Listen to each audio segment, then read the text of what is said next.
Welcome to Sustainable Packaging with Cory Connors, presented by Atlantic Packaging. I'm your host, Cory Connors. In today's episode, I connected with Cody Loewen with Hill's Pet Nutrition. He is a packaging engineer and has had some amazing success with implementing sustainable packaging programs that save them incredible amounts of money and lowered their greenhouse gas emissions. Hey, Cody, how are you, sir? Hey, Cory, doing great. Thanks for having me on today. Really excited about this podcast. We've been chatting for a few weeks now in preparation for it because it's really a big deal, some of the things that we're going to talk about. But before we get into that stuff, tell us about your non-packaging related background and kind of how and why you ended up in packaging. Absolutely. So yeah, as we've discussed, I don't really have a packaging background. I didn't know packaging was the industry that it was until I found myself here at Hill's Pet. So went to school for chemical engineering. So I got a degree in chemical engineering, got out of school and did a bunch of things not related to chemical engineering. So when found myself over driving a forklift, worked in a warehouse, was a manager for a while at various companies, and then got a call from a family friend that said, "Hey, we have a packaging engineer position open for you. I don't know if you have any idea what that is, but I think you'd fit right in." And I trusted him and joined the team and realized what packaging really was and have kind of just fallen in love with it at this point. It's one of those things, isn't it, that that people just kind of fall into. In the hundreds of interviews I've done, that's almost always the same kind of story. Nobody says when they're young, "Oh, I want to be in packaging." Absolutely. It doesn't seem exciting until you get here and you start digging into it and you realize just how fun and exciting it really truly is. And how much it affects all of us all the time. I mean, you look around your desk and there's just packaging everywhere. And it's some engineer like you thought really hard about, okay, here's how this package should look. And this is the best way to make it. So you're exactly right. That's fun. So you've made some really impressive savings with both financially and sustainably related to your company. Let's start with this must stretch film and the savings that you achieved with Atlantic Packaging. Yeah, for sure. So I was tasked a couple years ago by the company to look into our stretch film usage. And it's funny, it was kind of posed to me as there's probably not anything here. You're not really going to find anything, but it's been long enough. We need to look at it. So you're in charge of that. Good luck. And turns out that there was a lot more to it than we thought there was. So I was lucky enough to be able to connect with Atlantic Packaging and utilize their resources and their expertise in stretch film. We're using the MUST system at this point. We've identified a little north of $1 million savings and several hundred tons of plastic reduction. So it's been a huge project, both financially and sustainably, and has really driven a lot of company-wide changes in terms of the way we look at some of these packaging items. It really seems so small and insignificant that really might not be in the grand scheme of things when you start looking at scales. Yeah, excellent point. I think stretch film is something that hasn't really changed much over the last 20 years. There's been a lot of high performance film, and that's really interesting. And a lot of people have tried to down gauge all the way to numbers that just sound ridiculous, gauges that are so thin that you have to wrap it so many times it just doesn't make sense and it takes too long. But I think the system Atlantic has provided is really a huge innovation and one of the kind. And I'm excited to see that it's working for you and your team at Hill's Pet. Absolutely. It's been really exciting. It's been a very fun and rewarding project to be able to be a part of. Also, you've done some optimization efforts, which I think is really interesting. Our sustainable packaging facility, if you will, our facility in Charlotte, North Carolina, where we have our solution center, is really top notch. And so you and your team are able to work with them and our designers and our other engineers to reduce your pallets by eliminating over 100,000 pallets. Let's talk about that and kind of how that worked. Yes, sir. So right along the lines of kind of a little project that you wouldn't really think there's much there. So what we've done is we've gone through all of our pallet patterns and evaluated how close are we to the maximum height allowance for our trucks. So for us, that number is 53 inches. So we've gone and we've said, well, how below 53 inches are we? Is there room to add layers to each of our pallets? Turns out on a couple of them there are. And again, in those cases, we're looking at, if all goes well in our testing, we're looking at somewhere around 100,000 pallets a year out of our system. That's less storage, that's less trucks being shipped. It's a very exciting project. And it's not what you normally think of when it comes to sustainability with packaging, right? It's not recyclable. It's not finding a way to reuse something, but just a simple optimization project to be able to drive such impact is really kind of a fun thing to look into. You're right. It is. It's kind of counterintuitive. You would think, oh, wait, we don't want to add more stretch film to a pallet.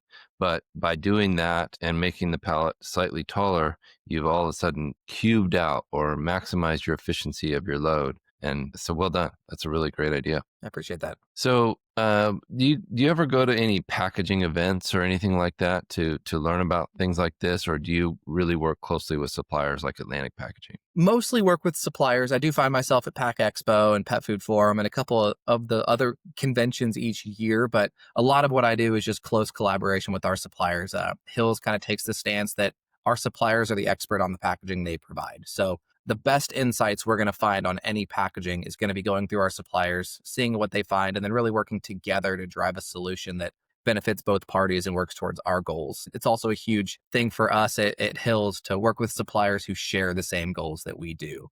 We really want to work with people who have the same sustainability mindset, who want to work towards the same things because it makes it very easy to work on these type of projects to drive results when both companies are working towards the same thing. That's it. I think that's such an important point. We have to work together. We have to find people that are like-minded and that are thinking differently than a lot of other companies. Companies I've worked with in the past have often just said, "Okay, well, if they're using that material, I'm sure it's fine. Just save them a few points and try to build a relationship." Well, let's think bigger than that. Let's have a better relationship. Let's have a real impact on their sustainability and their bottom line. So I think you found that sweet spot. Absolutely. So you're also working on a project with our canopy material that I think may go to fruition here. Do you want to talk through that? And what is canopy? How does it work? And how is it eliminating some of the plastic usage? Yes, sir. I'd love to talk about it. So, Canopy is a solution that was presented to me from Atlantic as an alternative to plastic shrink film today. I think of packs like,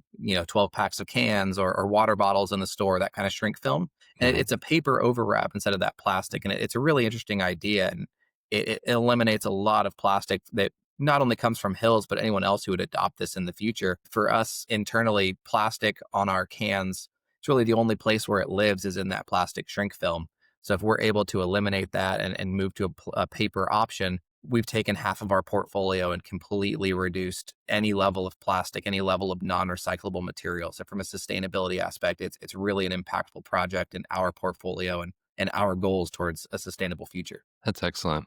And you mentioned that the one of the largest savings of this potential project is the ability to shut off some equipment that was taking up a lot of energy. You want to talk us through that? Absolutely. Yeah. So our plastic shrink film today has to utilize a heat tunnel to shrink that plastic down and really contain the packaging. We've done some exercises internally to determine how much energy that those machines use on a daily basis, convert that to a cost. And it was kind of astounding what that number actually is. We're looking at somewhere around $50,000 a year that we're estimating per line. So we have 6 lines in our facilities. We're looking at something around $200,000 to $300,000 a year on just those tunnels themselves, being able to just turn them off. So it's a very impactful financial savings as well as a sustainability project. That's incredible. And as somebody that worked in a factory for 5 years, I can tell you that turning off something that makes heat during the summer is you're going to be very popular with the team. Yes, sir. That's such a big deal, and what a great metaphor for lowering the temperature. I mean, think about all the carbon savings, and that impact is it's going to be a really big deal. Are you doing any of those numbers? Like, are you looking ahead at thinking like, okay, how many, what's the reduction in greenhouse gas emissions, or are you looking at that kind of stuff yet, or will that be something you do after the project comes? We're not quite looking at it yet, but it's something we will look at before the project comes to fruition. We're still kind of in those early feasibility stages, make sure it works on our equipment, make sure it works on our conveyance systems. But absolutely, Hills is big into let's not just say we're sustainable, let's make sure we're proving that we actually are. So just because we're going from plastic to paper or we're moving to a recyclable material doesn't necessarily mean you're helping the environment, right? If you're using more carbon, if you're using more water, you may be less sustainable than you think you are. So really running those LCAs and some of those analyses is to really make sure that what we're doing is benefiting the environment as much as we think we are. So it'll be a big step in our process before we actually determine this is something we should move forward with. And I expect great results from it. And Hill's Pet does obviously pet food in cans and bags. Are there any other form factors? Is there any plastic pouches or anything like that that you're looking at changing? Yes, sir. Yeah. So we run some retort pouches today, little 3-ounce squeeze wet pouches today. Those are one of the things we're working on finding either an alternative material for or an alternative pack. When you talk about plastic bags, it's hard to move to something that's not plastic. It's also hard to move to something that's fully recyclable when you think of multi material structures. So it's a constant effort across the company. And we got a lot of support from the overarching Colgate company as well to determine what materials we can move forward with that might benefit the ecosystem a little better than what we use today. And those retort pouches are definitely on that list. Yeah, that's really an important project, it sounds like. Do you get to work with the other divisions of your company? I know Colgate is a really, Colgate Palmolive is a really large company. Do you get to ever pick the brains of those other engineers? Absolutely. I'd say I have a little bit of a win-win in that situation. So Colgate does a really good job of trusting their children companies, if you will, to do their job. So I don't have someone from Colgate watching over my shoulder and telling me exactly how I need to do things. They trust me to have the company's best interest at hand, but I also have full access to their resources, their personnel. So I do have some contacts over there I use fairly frequently to run things by them, figure out what they're working on, and if it's something that I could bring in house or vice versa. They may come to me and ask me, what I'm working on. I think the stretch wrap is a great example of that. I'm working with a couple engineers on the Colgate side to try to bring the Must system their direction because they heard of how impactful it's been for us. So it really is an open channel. It's been a great relationship with the people I've worked with over on the Colgate side so far. That's incredible. Yeah, I've worked with some of your team or spoke with them about their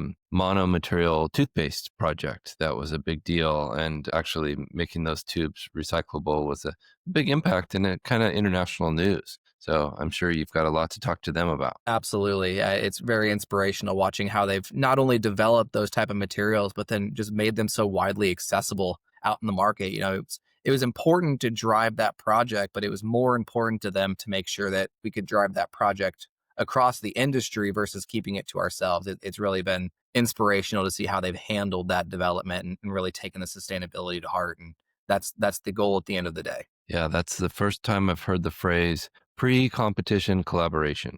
And I Yes, sir. thought, wow, that's really a giving mindset for sustainability and packaging is, hey, you're a brand like us. Why don't we work together and figure this out so that we all look good in the end and we all help our consumers and the planet. Yes, sir. Yeah.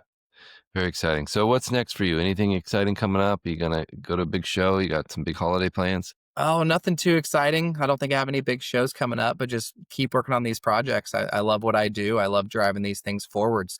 I'm excited to see solutions like Canopy in the market and whatever else is going to come next. There's always something else on the radar when it comes to sustainability, and it's kind of the exciting part of the job. Is sometimes as a packaging engineer, I really don't know what's next. I don't even know what's out there. It might be something I've never heard of, and then all of a sudden I'm working on trying to bring it to the shelves as fast as possible. So that's what's next. It's exciting. And we'll do another show someday soon. And maybe you'll show us some of these really innovative packaging materials that you've adopted and put out into the market. Absolutely. Sounds great. Well, thanks again for being on, Cody. Really appreciate you. Thanks, Corey. Thanks for having me. It was an honor.